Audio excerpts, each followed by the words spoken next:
الذین ینقضون عہد اللہ من بعد میثاقہ، یہ وہ لوگ ہیں جو اللہ سے عہد کرنے کے بعد، پختہ عہد کرنے کے بعد توڑ دیتے ہیں۔ اب ظاہر ہے یہ تعویل خاص کے اعتبار سے تو یہودیوں سے اللہ تعالیٰ نے عہد لیا ہوا تھا، آگے چل کے آئے گا اللہ تعالیٰ نے کوہ طور کو ان کے اوپر سائبان کی طرح بلند کر دیا تھا کہ اس کتاب تورات پہ ایمان لاؤ ورنہ پہاڑ تمہارے اوپر گرنے لگا ہے۔ آپ ذرا امیجن کریں اتنا بڑا پہاڑ بادل کی شکل میں اوپر آ جائے اور کہا جائے کہ پکڑو تورات کو ورنہ آیا جائے تہاڈے ہوتے، تو بڑا کس لیول کا پکا عہد پھر انہوں نے کیا ہوگا، لیکن اس کے بعد توڑ دیا انہوں نے۔ اور تعویل عام کے اعتبار سے ہر انسان نے اللہ سے ایک عہد کیا ہوا ہے، جس کی ڈیٹیل آئے گی سورۃ الاعراف میں۔ الستُ بربکم، اللہ نے ہماری ارواح سے یہ عہد لیا تھا، کیا میں تمہارا رب نہیں ہوں؟ تو سب نے مانا تھا کہ ہاں تو ہی ہمارا رب ہے، ہماری جبلت کے اندر توحید موجود ہے، لیکن وہ عہد پھر لوگ توڑ دیتے ہیں، اندر جو توحید موجود ہے اس سے روگردانی اختیار کرتے ہیں۔ وَيَقْطَعُونَ مَا أَمَرَ اللَّهُ بِهِ أَن يُوصَلَ، اور وہ رحمی رشتوں کو توڑ دیتے ہیں جن کے جوڑنے کا اللہ نے حکم دیا ہے۔ حقوق العباد کا معاملہ آ گیا، پہلی چیز حقوق اللہ اور توحید، اور دوسری چیز حقوق العباد میں وہ لوگ کمزور ہوتے ہیں۔ حقوق العباد میں وہی کمزور ہوگا نا جو اللہ کے معاملے میں کمزور ہوگا۔ اگر اسے سورۃ النساء کی آیت پتہ ہوگی کہ جو لوگ یتیموں کا مال نہ حق ہڑپ کر رہے ہیں وہ اپنے پیٹ میں دوزخ کی آگ بھر رہے ہیں، جو آگ اس وقت تو ہمیں نہیں جلا رہی لیکن ڈورمنٹ پوزیشن میں ہے، آخرت کے اندر یہ ایکٹیو ہو جائے گی۔ تو ڈاکٹر اسرار صاحب اکثر کہا کرتے تھے رحمہ اللہ تعالی کہ جو دنیا میں صرف مورل لاز جو ہے وہ ایسے ہیں جو ایکٹیو نہیں ہیں، فزیکل لاز سارے ایکٹیو ہیں۔ اگر کسی کی زبان پہ انگارہ رکھ دیا جائے زبان جل جائے گی، لیکن حرام کا لقمہ رکھا جائے، آپ خنزیر بھی بے شک زبان پہ رکھ لیں زبان نہیں جلے گی، کیونکہ وہ مورل لاز ہیں، وہ آخرت میں جا کے وہ ایکٹیو ہو جائیں گے۔ کسی نے حرام کا مال کھایا تھا، دنیا میں نہ بھی نکلے، اس کے پیٹ میں درد نہ بھی ہو، آخرت میں وہی سارا مال اس کے اوپر عذاب بن کے مسلط کر دیا جائے گا۔ تو حقوق العباد کے معاملے میں بھی قطع رحمی کرتے ہیں، اور قطع رحمی سے مراد جو رحمی رشتے ہیں، آپ کے قریبی رشتہ دار ہیں، ان کے ساتھ وہ اس نے سلوک نہیں کرتے۔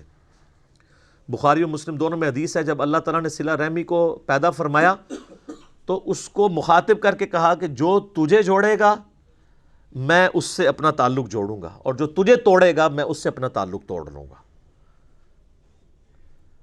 تو یہ اسلام میں حقوق اللہ اور حقوق العباد یہ پیرلل میں چلتے ہیں۔ وہ غامدی صاحب اکثر ایک بات کرتے ہیں کہ اگر کسی شخص نے کسی کا مال نہ حق ہڑپ کیا ہے، یا کسی نے اپنے بھتیجوں یا بھانجوں کی جائیداد کے اوپر ناحق قبضہ کر لیا ہے، یا اپنی سسٹر کی وراثت دبا لی ہوئی ہے، اور وہ یہ سمجھتا ہے کہ میں پہلے تہجد کے 2 نفل پڑھتا تھا اب 4 پڑھ لوں گا تو میری وہ چیزیں معاف ہو جائیں گی، نہ، کبھی نہیں معاف ہوں گی۔ آپ خانہ کعبہ میں تکبیر اولیٰ کے ساتھ پوری زندگی بھی نمازیں پڑھتے رہیں، ایک پیسہ بھی کسی کا دبایا وہ معاف نہیں ہونا۔ بخاری و مسلم دونوں میں حدیث ہے، جس نے ایک بالش زمین بھی کسی کی دبائی 7 زمینوں کا توق اس کے گلے میں ڈال دیا جائے گا قیامت والے دن۔ 7 زمینوں کا توق صرف ایک بالش، 9 انچ زمین۔ یہاں لوگ پورے مکان ہڑپ کر جاتے ہیں، پلاٹ ہڑپ کر جاتے ہیں لوگوں کے، اور وہ لوگ یہ سمجھتے ہیں کہ ہم 1 لاکھ بندوں کا دسترخوان چلا کے جو ہم نے لوگوں سے زبردستی زمینیں ہتھیائی ہیں اور اپنی ہاؤسنگ سکیمز بنائی ہوئی ہیں، یہ 1 لاکھ لوگوں کو روزانہ کھانا کھلانا، 1 ارب لوگوں کو بھی روزانہ کوئی کھانا کھلائے، اللہ کو فرق نہیں پڑتا۔ اللہ کے کرائٹیریا ہی بالکل ڈیفرنٹ ہے۔ یہ امپریس ہو جانا کسی کی نیکی سے، یہ تو میرا آپ کا معاملہ ہے نا۔ اسی لیے مسلم شریف میں حدیث ہے، اللہ تمہاری شکلوں اور مال کو نہیں دیکھتا، دلوں اور اعمال کو دیکھتا ہے کہ کیا کس لیے تھا۔ شکل جتنی مرضی معصوم نورانی بنا لو، مال جتنا مرضی اللہ کی راہ میں خرچ کر دو، اللہ نے تو یہ چیک کرنا ہے یہ کیا ہے، کس چکر میں کر رہا ہے۔ اور قرآن حکیم میں کم از کم 4 مقامات پہ یہ مضمون ریپیٹ ہوا ہے کہ جو اس قسم کے اعمال کرنے والے لوگ ہیں، اللہ فرماتا ہے قیامت والے دن ہم ان کے اعمال کی طرف بڑھیں گے اور ان کو بکھرا ہوا غبار کر دیں گے۔ جیسے کوئی ایک فٹ بال کی طرف بڑھتا ہے نا اور ٹھوکر مار کے پرے کرتا ہے، اللہ تعالیٰ فرماتے ہیں ہم ایسے لوگوں کے اعمال کو ختم کر دیں گے۔ وہ اعمال تو ہے ہی نہیں تھے، وہ جن کاموں کے لیے وہ کیے گئے تھے وہ ان کو اجر مل چکا۔ مسلم شریف کی حدیث جو ہے ایک لٹکتی ہوئی تلوار ہے کہ قیامت والے دن نبی علیہ السلام فرماتے ہیں، صحیح مسلم میں حدیث موجود ہے، ایک سخی کو، ایک شہید کو اور ایک قاری کو بلایا جائے گا۔ قاری کو اللہ بلا کے کہے گا تجھے قرآن کا علم دیا تھا، اس کے بدلے تو نے میرے لیے کیا کیا؟ کہے گا یا اللہ میں نے قرآن سیکھا اور سکھایا، اس سے افضل عمل ہی کوئی نہیں تھا۔ اللہ تعالیٰ فرمائے گا تو نے اس لیے سب کچھ کیا کہ لوگ تجھے کہیں بڑا علامہ ہے، بڑا قاری ہے، تو دنیا میں تجھے اجر مل چکا ہے، جس کام کے لیے تو نے ایفرٹ پٹ کی تھی تو نے اجر کما لیا، میرے ہاں کوئی اجر نہیں، الٹا منہ کر کے دوزخ میں۔ پھر ایک سخی کو بلایا جائے گا، اللہ فرمائے گا اتنا مال دیا تھا کیا کیا؟ کہے گا یا اللہ میرے دسترخوان چلتے تھے، غریبوں کو بانٹتا تھا، میں آئے دن میں سیلاب کے اندر جا کے میں وہ چیک کاٹ کے دیا کرتا تھا، کتنے لوگوں کا خرچہ میں نے اٹھایا ہوا تھا۔ اللہ تعالیٰ فرمائے گا یہ تو نے سب کچھ اس لیے کیا لوگ تجھے کہیں بڑا سخی ہے، بڑا اللہ کی راہ میں خرچ کرنے والا ہے، تو لوگوں نے خوب تیری تعریف کی ہے نا دنیا میں، تو بس یہی اجر تھا، میرے پاس کوئی اجر نہیں اب تیرے لیے، الٹا منہ کر کے دوزخ میں۔ اللہ کی آپ غیرت دیکھیں کہ اللہ تعالیٰ کسی نیک عمل کو بھی قبول کرنے کے لیے تیار نہیں ہے اگر خالصتاً اس کے لیے نہ ہوا۔ اللہ بڑا ڈاڈا ہے۔ کتابوں کا خدا اور ہے اور بابوں کا خدا اور، یہ کتابوں کا خدا ہے۔ مسند احمد میں حدیث ہے جس نے دکھلاوے کے لیے نماز پڑھی اس نے شرک کیا، پڑھی نماز کیا شرک، جس نے دکھلاوے کے لیے روزہ رکھا اس نے شرک کیا، اور جس نے دکھلاوے کے لیے صدقہ کیا اس نے بھی شرک کیا۔ اچھا کر رہا نیکی ہیں اور الٹا جنہوں کہتے ہیں گاٹے فٹ ہو رہی ہیں، شرک، ریاکاری۔ اور مسلم شریف کی حدیث میں آتا ہے تیسرا وہ لایا جائے گا شہید، تو اللہ تعالیٰ کہے گا تجھے میں نے اچھی صحت دی، سب کچھ دیا، اس کے بدلے تو نے میرے لیے کیا کیا؟ تو کہے گا یا اللہ جان تو تھی، دے دی تجھے سب سے قیمتی چیز اپنی۔ اللہ فرمائے گا تم نے جان اس لیے دی کہ تاکہ لوگ تمہیں بہادر کہیں، تو دنیا میں تمہیں اس تعریف سے نوازا گیا تھا، ہو سکتا ہے مرنے کے بعد میڈلز بھی مل گئے ہوں، میرے پاس کوئی اجر نہیں ہے، الٹا منہ کر کے دوزخ میں۔ یہ اللہ تعالیٰ نے 3 سیمپل بیان کیے ہیں۔ اس انسانیت میں نیک اعمال کے اعتبار سے اس سے بڑا کوئی عمل ہو سکتا ہے کہ کوئی شخص قرآن کا علم سکھاتا ہو، نمبر 2 اللہ نے دولت دی ہو، اللہ کی راہ میں خرچ کرتا ہو، اور نمبر 3 جان بھی اللہ کے لیے دے دے۔ یہ 3 سب سے بڑی نیکیاں ہو سکتی ہیں نا کائنات میں، تو تینوں کا آپ حشر دیکھ لیں تو باقی تو کسی کھاتے کے اندر ہی نہیں آتے۔ کوئی مجھے بتائے ان تینوں سے بڑی کوئی نیکی ہو سکتی ہے؟ بخاری میں حدیث ہے سب سے بہتر وہ جو قرآن سیکھے اور سکھائے۔ بخاری مسلم میں حدیث ہے کہ حسد اسی شخص پہ کیا جا سکتا ہے، رشک، کہ جسے اللہ نے قرآن کا علم دیا ہو، وہ قرآن کی تلاوت بھی کرتا ہو، لوگوں کو سکھاتا بھی ہو، اس سے بڑی کوئی چیز ہو نہیں سکتی۔ اور جان دینا سر، اس سے تو بڑی کوئی چیز ہی نہیں ہے۔ جو اللہ کی راہ میں قتل ہو جائیں، اللہ نے فرمایا ان کو مردہ بھی مت کہو، لیکن یہاں دیکھ لیں۔ اور اللہ کی راہ میں خرچ کرنا، قرآن میں نماز کے بعد سب سے زیادہ زور ہے انفاق فی سبیل اللہ کے اوپر، وہ بھی فارغ۔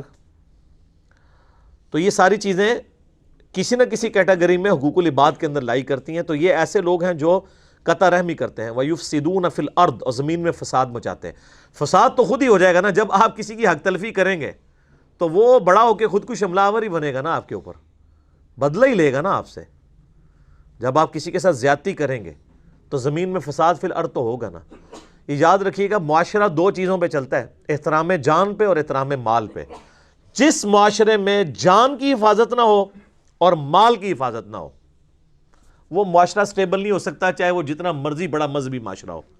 اور اگر معاشرہ بالکل لا مذہب ہو لیکن احترام جان اور احترام مال ہو،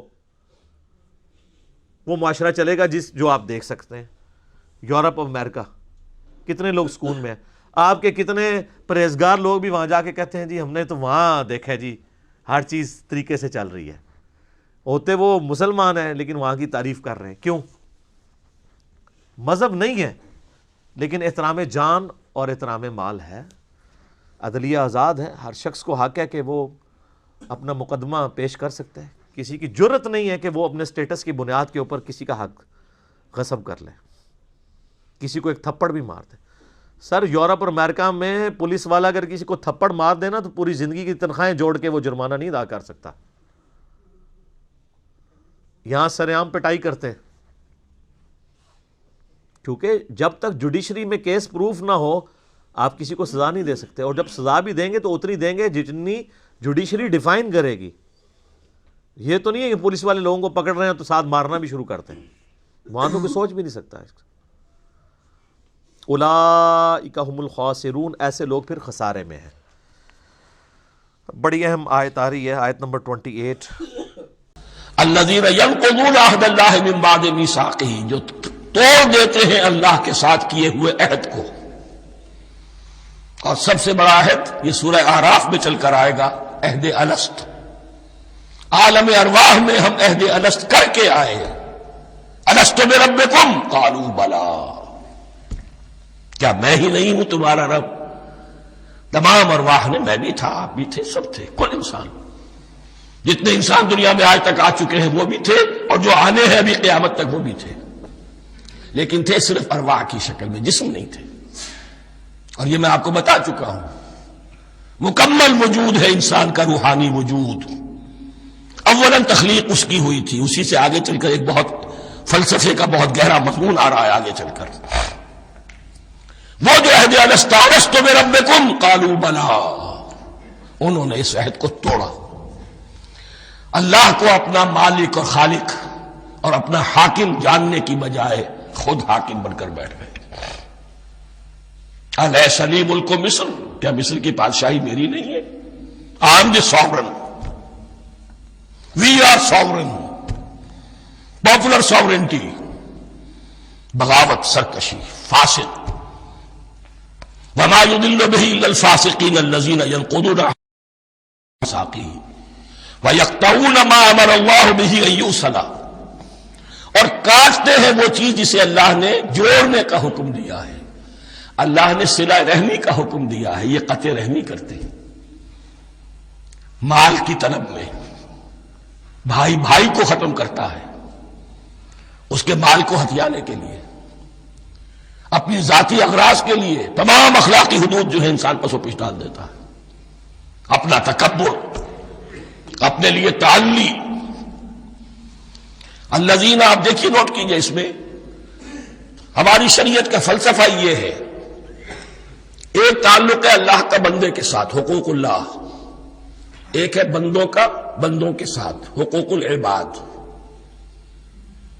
اللہ کا حق کیا ہے؟ اسے حاکم اور مالک، اور حاکم سمجھو، الملک سمجھو، خود اس کے بندے بنو. انسانوں کا حق کیا ہے؟ کونوا عباد اللہ اخوانا، سب آپس میں بھائی بھائی اللہ کے بندے بن جاؤ. اور اس میں سب سے اہم ترین رحمی رشتہ ہے، سگے بھائی بہنیں. پھر دادی کے اوپر جا کر وہ کزنز آ جائیں گے، پر دادی پر جا کر اور جمع ہو جائیں گے، یہاں تک کہ آدم و حوا پر تمام انسان جمع ہو جائیں گے. تو رحمی رشتے کی بڑی اہمیت ہے. تو وہ فاسقین کے جو توڑتے ہیں اللہ کے عہد کو، اس کو مضبوطی سے باندھنے کے بعد، وَيَقْطَعُونَ مَا أَمَرَ اللَّهُ بِهِ أَن يُوصَلَ وَيُفْسِدُونَ فِي الْأَرْضِ، انہی دونوں چیزوں کے نتیجے میں زمین میں فساد پیدا ہوتا ہے. یا اللہ کی اطاعت سے باغی ہو گئے، اور یا آپس میں ایک دوسرے کی گردنیں کاٹنے لگے. اولئک ھم الخاسرون، یہی لوگ ہیں جو بالآخر خسارے میں، آخری اور دائمی خسارے میں رہنے والے ہیں.